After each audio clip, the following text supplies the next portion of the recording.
Hey y'all, it's October the 13th, 2015, and you may or may not already know I heard last night that Brad Jordan, better known as Scarface, the rapper from out of Houston, was arrested the other day. Now, two things about that. First, he was arrested immediately after getting an award, a Lifetime Achievement Award from BET. Now, the first thing is this: how many bad things can happen to you immediately walking off a BET award stage? I want everybody to think about that. All those celebrities, I want you to think about that. So it ain't the first time this has happened. Uh, Number two is this: it doesn't take that much brain power and research to figure out what this is all about. Of course, he got arrested for, I guess, running behind on child support for whatever reason. There's a lot of questions that you might ask, like, I mean, all this money that I'm sure that he has. A lot of the ladies are saying out there, they're saying, yeah, he's got so much money and he can't give it to his children. He's a deadbeat. What a deadbeat loser. That's what they're going to say about him. But I'm going to hit you with this question real quick. How much do you want to bet? If you're trying to get down with some betting, how much do you want to bet that from what I understand, four different children, that Scarface is paying child support to? How much you want to bet he's already paid enough money for them to live a very comfortable life? I'm talking about his children.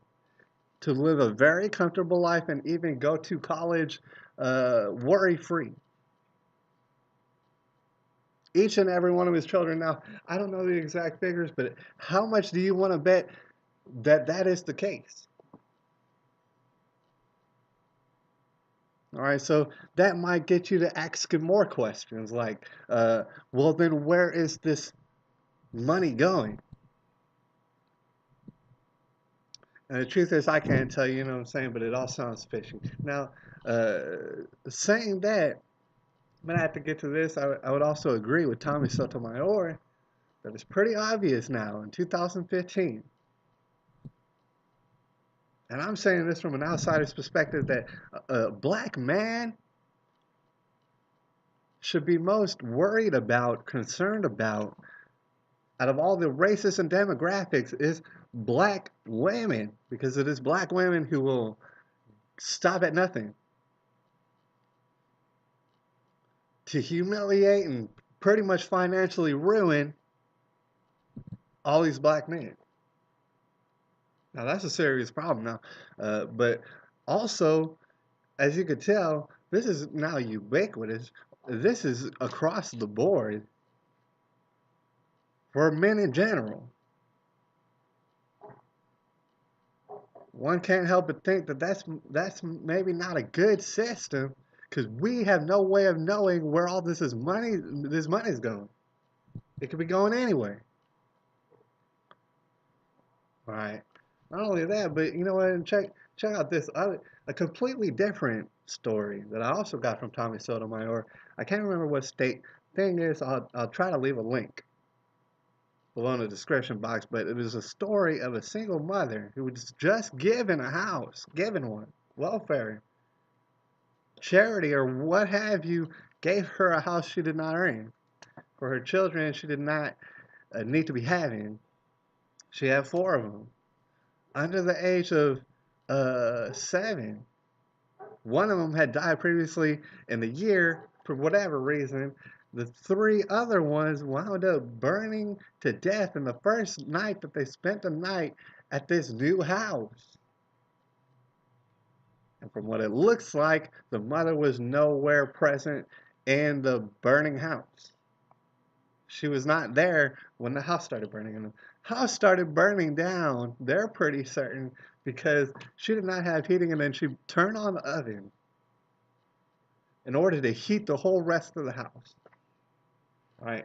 So let's think about this real quick. Let's break that down. All right. You do not have to be that old or that smart to remember people talking about other people committing suicide by sticking their head in the oven. Now, I don't want to get too graphic, and I don't really have personal experience, but what you got to figure is they stuck their head in the oven to commit suicide. Because what's taking place in the oven will kill you.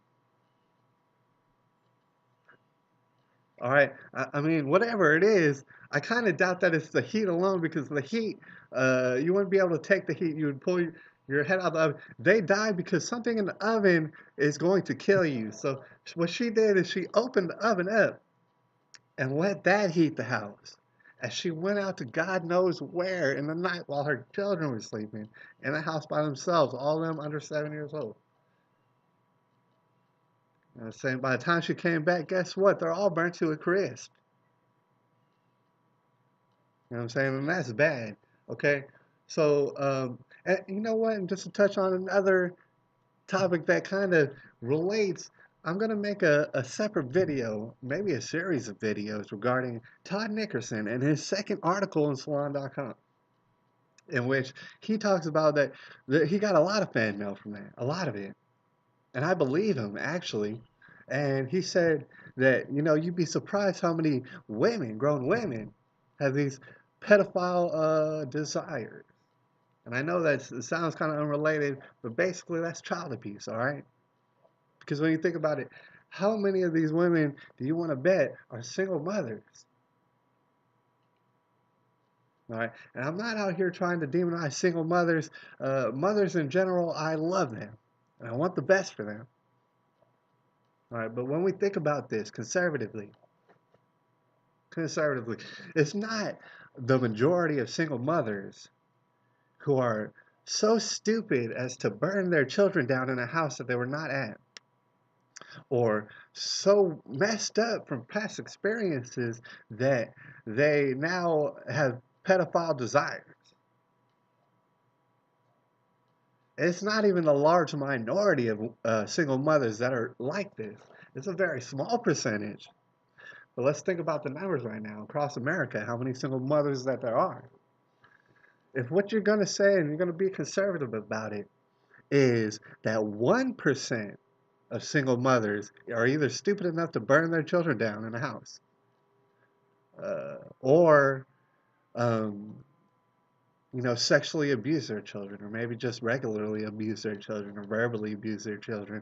If you're going to say it's only 1% of single mothers who do this, only 1%, you got to understand that that's already a very large number of children's lives who are being destroyed currently and have been destroyed already and will continue to be destroyed because of the overall general lack of oversight on what's happening with these children's lives. Now, if you go visit a child custody court, child support court, you're going to see that cases are ran through, especially in big cities, cases are ran through like this. There's no oversight. There's no evidence being shown. There's no time for consideration. You know what I'm saying? It's like clockwork. You're in and out, in and out. Chances are the man gets screwed up.